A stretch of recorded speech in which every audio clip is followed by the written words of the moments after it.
Hello students. हम करेंगे class fifth की वर्कशीट नंबर 18। सब्जेक्ट है इंग्लिश और chapter 18 day by day I float my paper boats.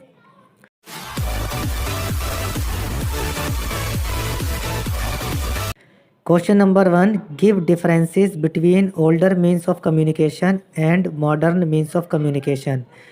Means of communication का मतलब होता है संचार के साधन। ऐसे साधन जिनसे हम अपनी बात दूसरों तक पहुंचाते हैं और उनकी बात हम तक पहुंचती है, उन्हें संचार के साधन कहते हैं। अब आपको इस प्रश्न में ओल्डर मीन्स ऑफ कम्युनिकेशन यानी पुराने संचार के साधन जैसे कबूतर, टेलीफोन, तार, और मॉडर्न मीन्स ऑफ कम्युनिकेशन यानी संचार के नए साधन, उनके बीच में आपको अंतर बताना है।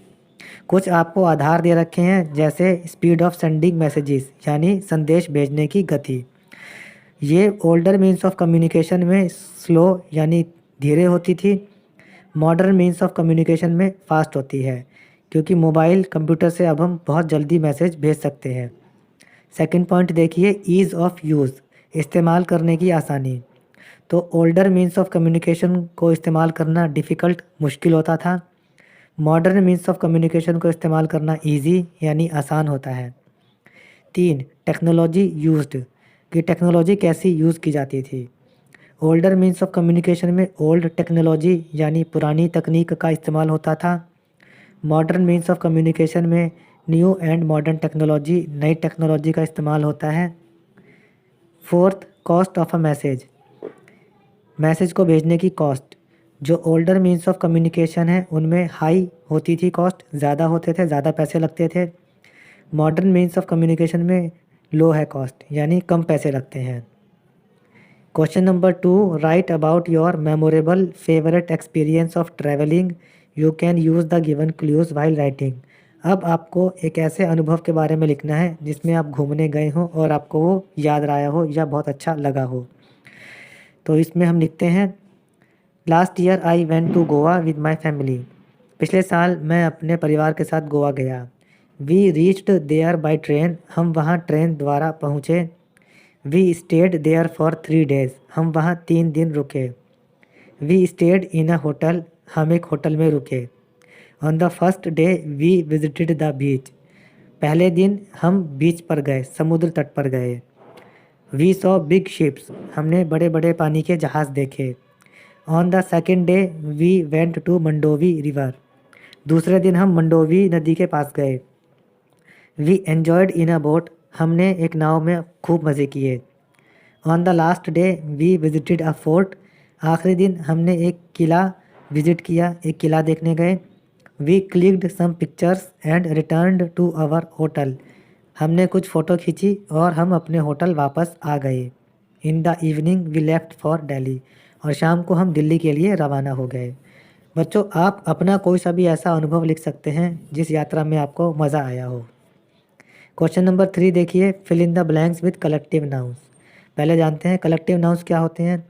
कलेक्टिव नाउंस संज्ञा का ऐसा समूह होता है जो किसी ग्रुप में आते हैं, जैसे भीड़, ठीक है, आर्मी मतलब सेना।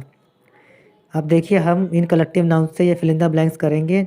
First, I bought the bouquet of flowers, flowers के लिए फ्लावर्स के समूह को बुके कहा जाता है। I baked a loaf of bread. Third, the army of soldiers marched in line, soldiers की आर्मी होती है, सैनिकों की आर्मी होती है। Fourth, there is a bowl of rice kept on the table, मेज़ पर चावल का एक कटोरा रखा है।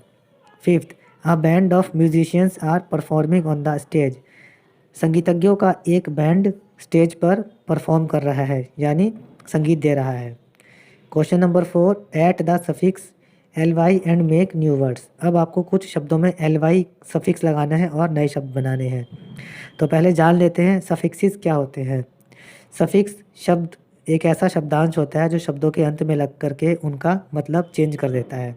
जैसे वॉक के साथ में अगर आईएनजी लगा देंगे तो वॉकिंग बन जाएगा।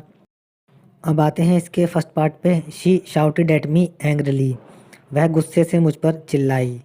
Second, soldiers fought with enemy bravely, सैनिकों ने दुश्मनों से बहादुरी से लड़ाई की। Third, we should cross the road carefully, हमें सड़क सावधानी से पार करनी चाहिए।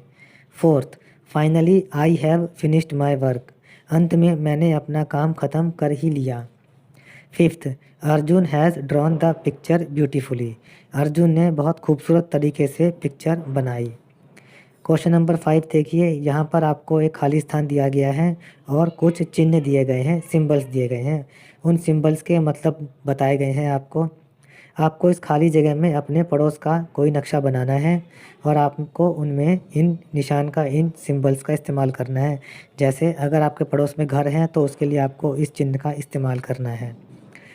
तो बच्चों बनाते हैं नक्शा, ये मैंने बना दिया है। आप अपने पड़ोस का नक्शा बनाएंगे यहाँ पर। क्वेश्चन नंबर 6 देखिए, draw your imaginary means of transport, आपको अपनी कल्पना का इस्तेमाल करते हुए इस खाली स्थान में कोई भी काल्पनिक मीन्स ऑफ ट्रांसपोर्ट बनाना है। मीन्स ऑफ ट्रांसपोर्ट कहते हैं यातायात के साधन को। तो बच्चों मैं यहाँ पर एक फ्लाइंग कार यानी उड़ती हुई कार बना रहा हूँ। आप भी अपनी कल्पना का इस्तेमाल करते हुए आप कोई सा भी यातायात का साधन बना सकते हैं जो कि आप बनाना चाहते हैं। तो बच्चों ये हमने वर्कशीट कंप्लीट कर ली है और सब्जेक्ट्स के सॉल्यूशंस के लिए आप हमारे चैनल पढ़ो इंडिया को सब्सक्राइब ज़रूर करें। Thank you.